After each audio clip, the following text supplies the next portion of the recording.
Hello everyone, my name is Karl Weaver. I'm a wireless market mobile device specialist. I'm always very loud, so hopefully you don't mind. I spent my entire professional career in the mobile space, taking technologies to the Chinese handset manufacturing ecosystem to design and sell it. 5 years ago, I was hired by Gemalto, the leader in digital security, to promote contactless mobile NFC to the Chinese handset manufacturing ecosystem. The design-in of near-field communications SIM card technology into all the handsets in Taiwan and China. Later on, I was involved in embedded mobile device security, something called the Trusted Execution Environment, promoting these technologies to the handset manufacturing ecosystem so that you can enjoy these mobile payment and mobile security solutions as we move on with our technology. Now, today, I want to deliver an interesting presentation called Host Card Emulation. You may never have heard of this technology, but it's really, really very interesting. Why? Because it's basically mobile payments in the cloud via smartphone. Now, this presentation is called Host Card Emulation, as you can see back here. By the way, I also have a meetup group called NFC Payments and Security here on the east side. Usually I go to the Kirkland NITEC Innovation Center for that. Anyway, let's talk about the ball game here.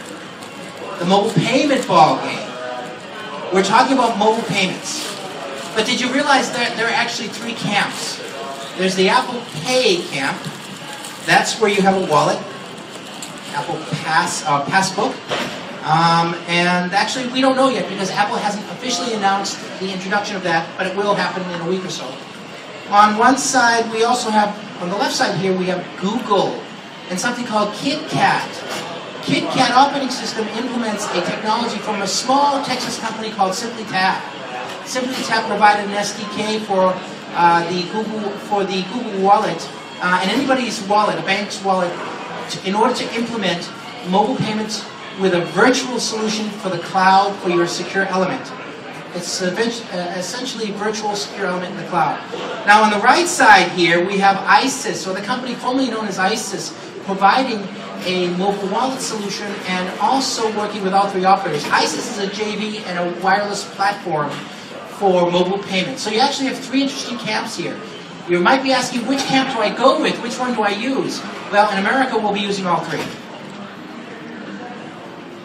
It's really critical to understand what a smart card is, what a secure element is, what the so-called chip and pin technology is if you want to get to a mobile payment. Now, I actually have a bunch of different smart card technologies here, credit card, debit, and I want to pass these around for people to look at.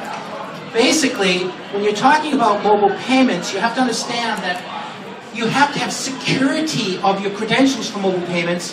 And that's why these technologies exist. Now, smart cards have been around for at least 10, 15 years. Gemalto, the company I work for, was the inventor of the SIM card, actually, when they were called Gem Plus. They merged with a company called Axalto to be called Gemalto, eventually, 2006. Now, smart cards are interesting. They are contact or contactless. And the protocol they use is called ISO 7816. That's for contact. But there's also the contactless debit and credit card, and that's using the ISO 14443 protocol for that. Contactless NFC is not the same thing as RFID, but they are kissing cousins. NFC only works in one frequency. That's 13.56 megahertz frequency. That's the only frequency it works in, whereas RFID works in different frequencies. Now, secure elements. Secure element is simply a tamper-resistant storage facility called the secure domain that's put into the SIM card in order to control the payment credentials. That's what that is. And you see there are three different form factors here. You actually have three different form factors where you could put the secure element for the smart card.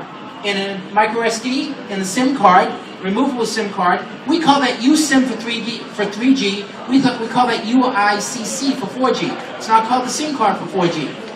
Also, it can be embedded. This is what Apple is doing.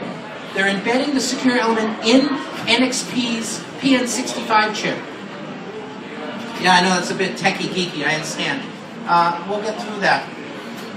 My job was to design this technology into all the handset manufacturers in Taiwan and China. But actually to design an NFC phone, it's not that difficult. You have an NFC chip, NXP, Insight Secure, Broadcom, these companies all do these kinds of chips. You have an antenna connected to the chip, and then you have a SIM card, and the SIM card is a special SIM card with a secure element in the SIM card, and also the NFC functionality in the SIM card. Not just a SIM card, it's a special SIM card. Costs a little bit more money usually around the world. So these all connect to the CPU, and you can see the design here of a typical NFC handset. You have the controller chip, you have a wallet. You can't do anything for payment without a wallet. You move forward. Now, contactless mobile NFC, contactless. Mobile NFC, basically, it's a near-field communications protocol for smartphones. And it's also for credit cards and debit cards. And there are 3 modes. Really important to understand that Apple is only using card emulation mode right now, whereas Google handsets, Blackberry, and all the other companies are using the 3 modes. And with these 3 modes, there are many different types of applications.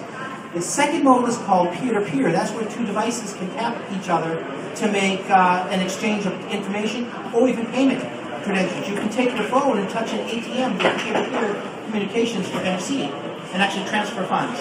You can transfer funds to your daughter's phone. And the third is called card read-write mode. Card read-write mode means that you can have a poster, maybe at Starbucks. You take your handset, touch the poster, and a signal can be sent from your handset to the point of sale, getting your coffee ready as you might be standing in line. Well, that is very interesting to use. And that's an interesting use case. Now, what is host card emulation? Basically, in 2011, Google came out with a Google Wallet. ISIS, the company formerly known as ISIS, or Soft Card, basically said, hey, you're taking control away from us. We're the operator. And Google's idea was, well, I'm going to cooperate with NXP, and I'm going to provide my own secure element, and I'm going to control the payment. The operator said no. ISIS said no. So then they came up with a technology that they purchased from simplytap in 2012 called Host Card Emulation. In reality, simplytap was not the first company to develop this technology. It was actually developed first by Blackberry, as a matter of fact. And Blackberry came up with the same problem, which is the operator said no to Blackberry's payment solution. But with this HCE technology, it frees up the Google Android operating system from having to work with the MNOs. So you don't have to work with the operators. And more likely you're going to work with the banks for this technology, because what it does is supply you with a secure element, a virtual secure element in the cloud. And the provisioning takes place in the cloud, and it uses Visa and MasterCard just like Apple Pay. And also uses something called tokenization, because there's a security issue unless you use tokens. With all payments, you need to use tokens. So everybody's using tokens. Tokens are the new technology business cases. So if you're looking for a new business model, tokenization. Let me move forward. Well, let me talk a little bit about some of what host card emulation is. It was introduced by Google in the KitKat 4.4 OS. It's certified by Visa and MasterCard, but also EMVCo has certified this, or they're working on the standardization for this. EMVCo is the organization behind all of these credit cards and debit cards, the EMV technology. EMV means Europay, Visa, MasterCard. If you see here, it's going to basically free up the ability for many different business cases and use cases, not just banks, but others will be able to do mobile payments, working with the banks, working with the handset vendors, working with Visa and MasterCard. It really frees you up from having to deal only with the mobile network operator. Banking is a key component here with this technology, but it's not the only component. What is HCE? Simply, what you're doing here in a normal ISIS-enabled transaction is the card reader, the point-of-sale device here, takes through the controller the payment credentials and brings them into the SIM card, the secure element. That's the normal way a mobile payment is done in the United States and around the world. This is the new way.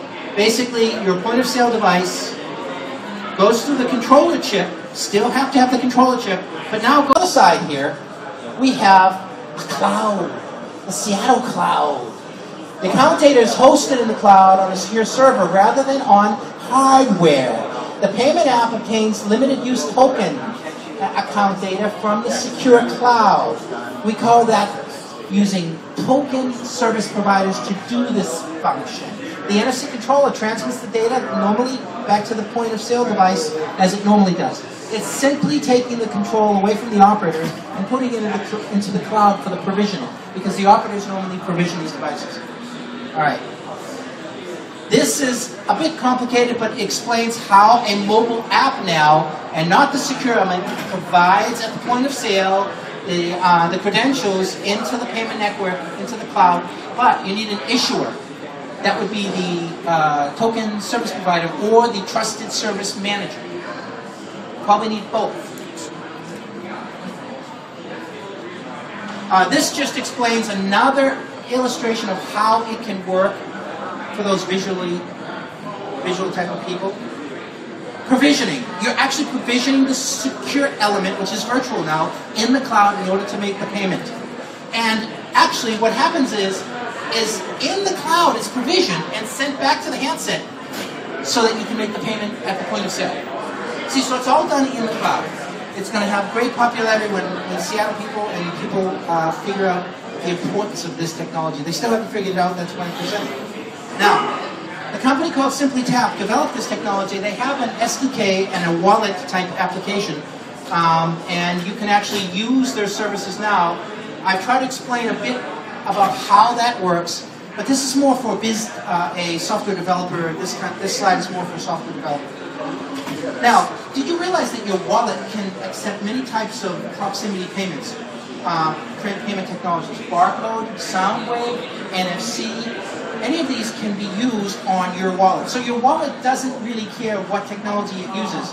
It can use all of them if you design your wallet well. And there are many, many wallets. Look at all the different wallets. The most successful is Starbucks.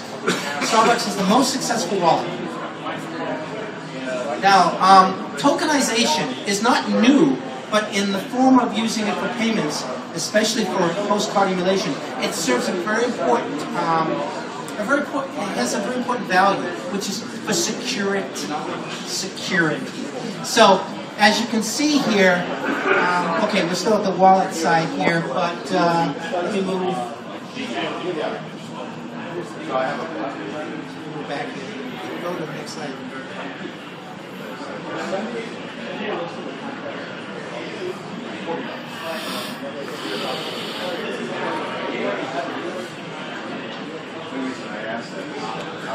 Hello, Houston. We have a problem. There we go. Okay. All right.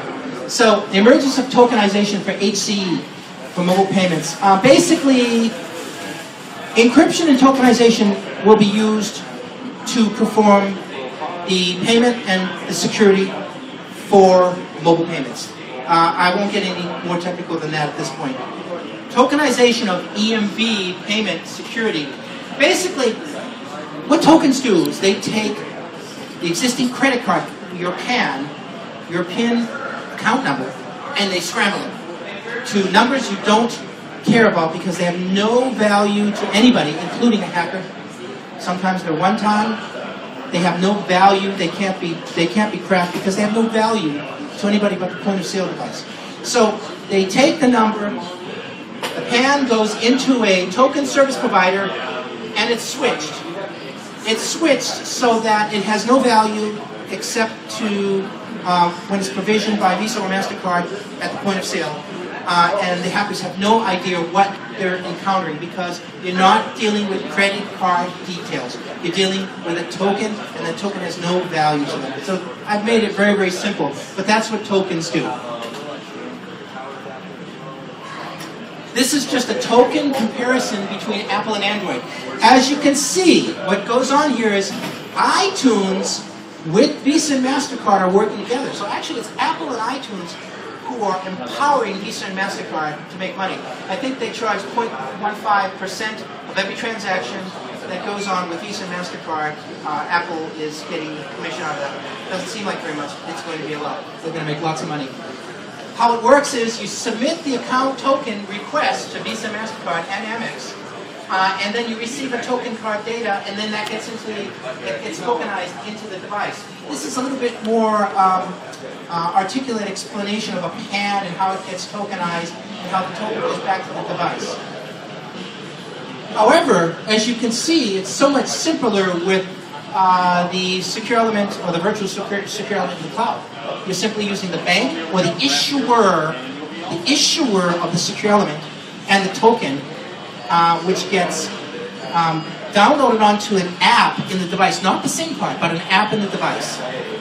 And then you can take that handset and touch the point of sale device. So we're getting to the end now. These are just some of the merchants who are accepting and or not accepting the Apple form of the embedded secure element, or for the non-acceptance of the types of payments.